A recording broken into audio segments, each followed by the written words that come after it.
lights, and it's like, whoa, and it blows your mind. It's all the shading and stuff. It's really well shaded. Everything looks so rounded. And you're really going to think that it's a game that's a generation ahead of its time. Yeah, brilliant.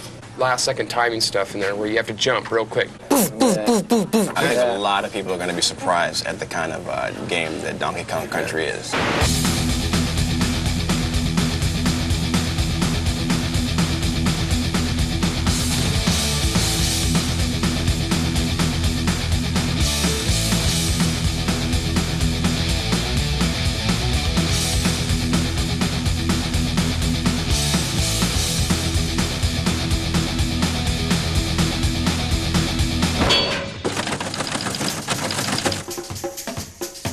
Here we are today on our way to Redmond, Washington to take an exclusive insider's look at Nintendo's new revolutionary yet unreleased game, Donkey Kong Country. Where do they get a load of us? Guys, we finally made it. Nintendo of America, the fortress. Let's find out what Donkey Kong Country is all about. Let's go inside. Let's do it. Hey, it's Ken Lobb, development manager. Hey man, how's it going? Donkey Kong Country, how you doing? Ken, what is the deal with this here? Yeah, we get a lot of letters and they like to put pretty pictures on the front of the envelope, so we'll like stick it on the wall, you know? So, Ken... You want a banana? No thanks. Ken, I want in on this Donkey Kong Country thing. I want on the inside. I don't know. Ken, me and you, pal, we go back a long way? Come on. What do you think? Old time's sake? Okay, I'll take you to the treehouse. The treehouse? God, I hope there's no climbing involved. Here it is. What's the password? Diddy. Password? Diddy? Yeah!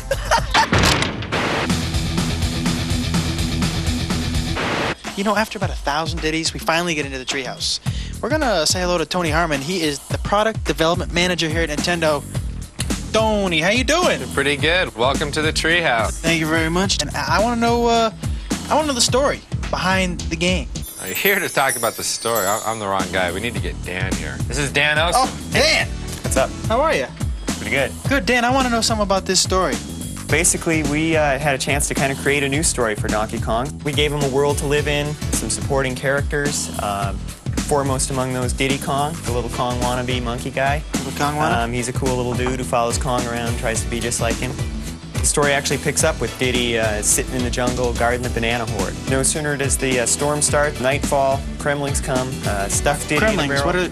Kremlings are the tribe of evil reptilian beings who inhabit the island, and they're very envious of Kong's banana stockpile. As we all are. Yes, as anyone would be. Yeah. And they stuff Diddy in the barrel, punt it in the bushes, and grab all the bananas and take off with the loot.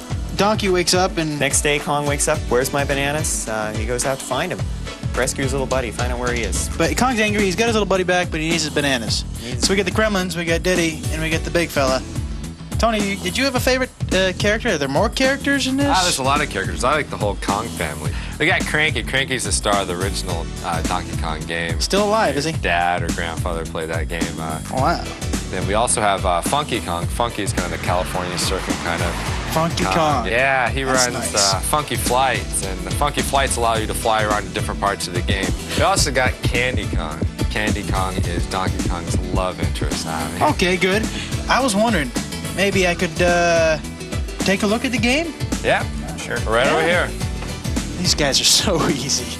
Yeah. This is Armand, and this is Rich. Hey, how you doing? Oh, hey. These guys test Donkey Kong Country for a living. We have hundreds of areas in Donkey Kong Country, and these guys have to play each area probably 100, 200 times each, weeding out all the bugs. This is a prototype board. There's 8 chips on this, 4 meg each, which makes it a 32 meg game, the biggest game ever.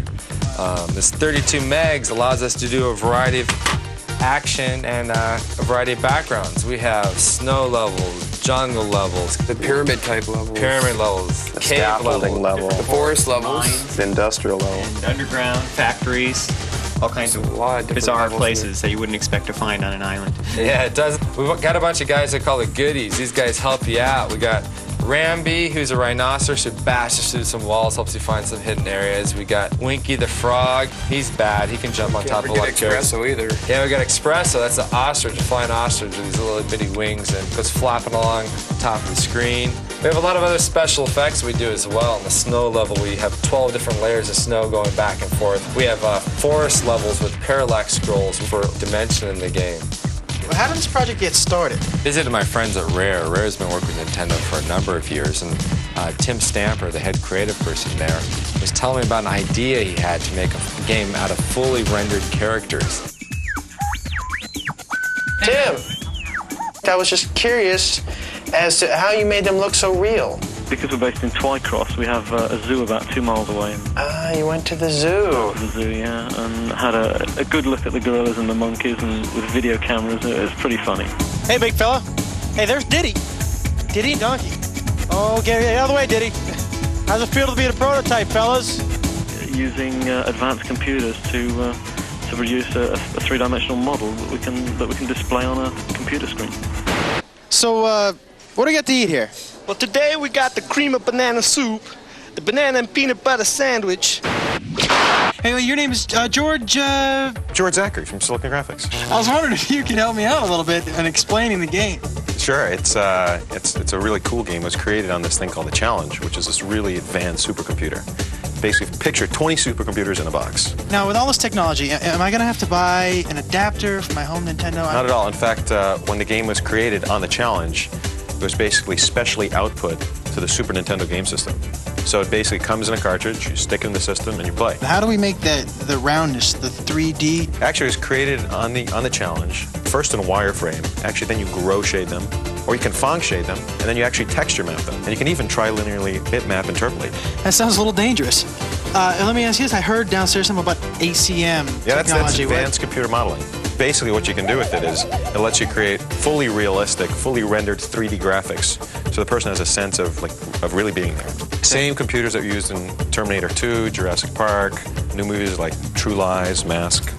A year and a half later, we're closing on the finish of the game.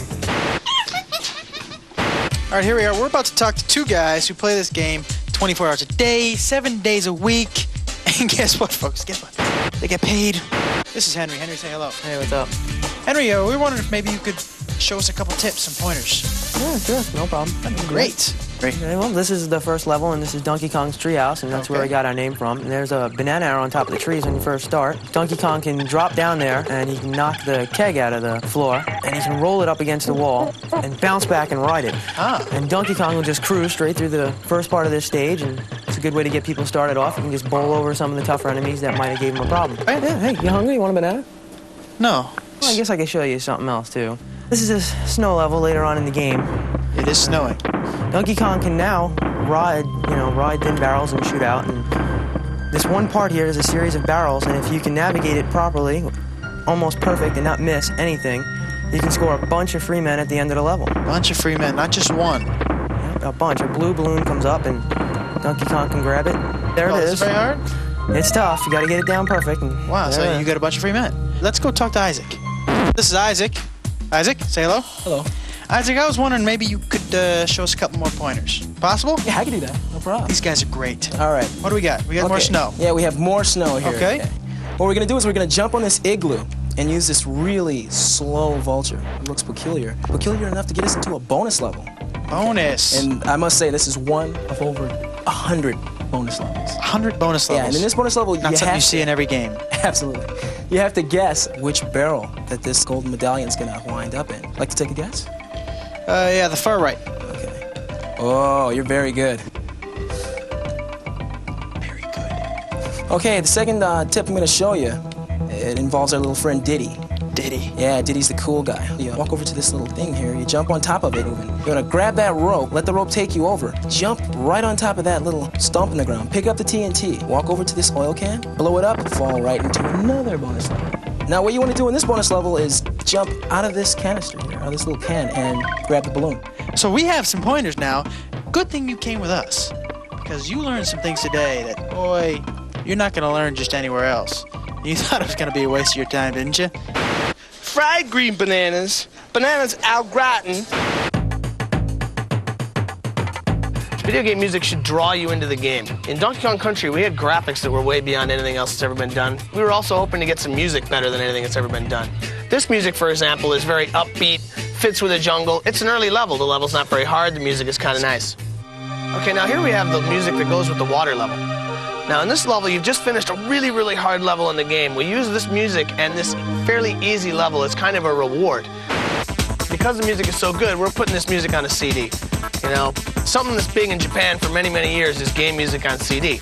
Hasn't been a big hit in America because maybe the music hasn't been quite up to what you hear on the radio is every daytime. You're kind of losing it, dude. We got massive Smurfs attacking him on the scaffold level. What are the big blue buff? The reason why I like them is because, for one, they're big, they're blue, and they're buff. Well, and then when you hit them, and they kind of bounce off. The morphing rocks. The Those morphing guys are rocks. so cool, man. You touch these barrels, and the lights turn on and off. And these rock guys are just kind of rolled up. When you hit this light, they unroll, and they start walking towards you. It's so cool. It's And you got to switch them on and off. Sounds a little scary. Yeah, On Guard's the fisher ride, and he just kind of pokes you with his swordfish front and Pokes the bad guys. yeah. Do you guys get to ride? Do we get to ride minecart? Actually, Oh, yeah. the minecart was a favorite stage. That's your favorite stage? Yeah, it's a pretty cool stage. You're mining? What are we doing? You're on the tracks, and a lot of them are broken, so you gotta avoid, a lot of the broken tracks so you don't fall into the caverns.